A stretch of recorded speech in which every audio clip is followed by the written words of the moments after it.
अब जाहिर है ऐसे में सरकार की मंशा पर सवाल तो उठेंगे ही। और वजह सिर्फ इतनी नहीं है, आपको कुछ और पॉइंट्स पर विरोध का कारण बताते हैं। पहले मनरेगा के तहत मजदूरों को देने वाली मजदूरी की रकम राज्य केंद्र से डिमांड करता था, लेकिन अब नए नियम के तहत यह सशर्त है, कंडीशनल, और सारा नियंत्रण केंद्र के पास है। इसके अलावा पहले मजदूरों को रोजगार ग्राम सभा और पंचायत के द्वारा तय की जाती थी, लेकिन अब यह रोजगार केंद्रीय डिजिटल कंट्रोल के जरिए मिलेगा। पहले क्या होता था कि साल भर मजदूर काम कर सकते थे।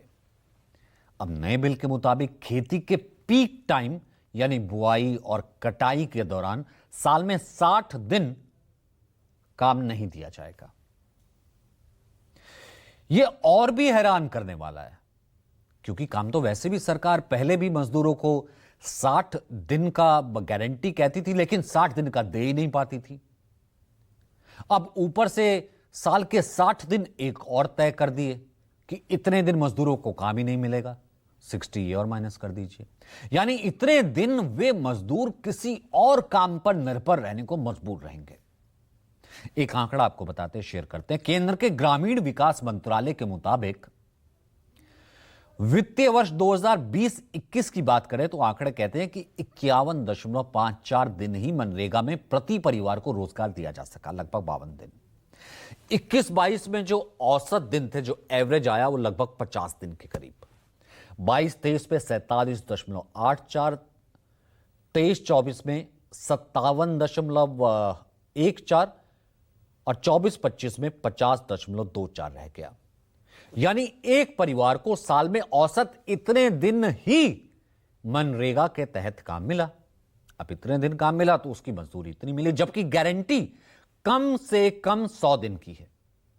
ऐसे में यह बताता है कि इस योजना के प्रति सरकार की असल मंशा है क्या।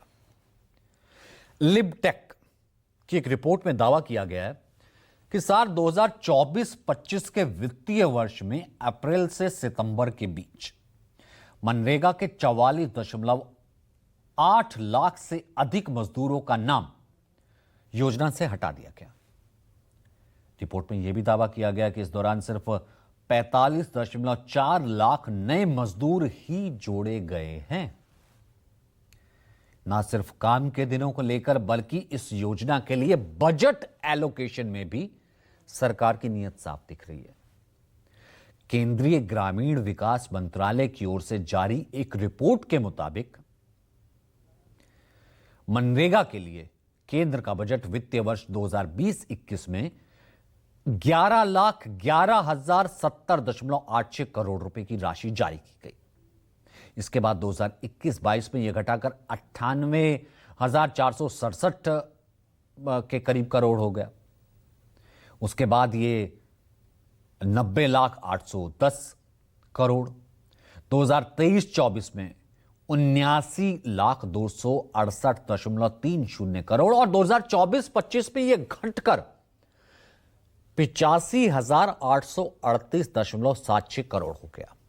यानी पिछले 5 सालों में केंद्र सरकार ने मनरेगा के नाम पर जो राशि जारी की है, वो बताती है कि इस मद में लगातार कटौती की गई है, कम किया गया है। तो ये इसका एक सच आपको दिखाना जरूरी था। अब रुक करते हैं शो के दूसरे सेगमेंट का। दूसरा सेगमेंट हम आपको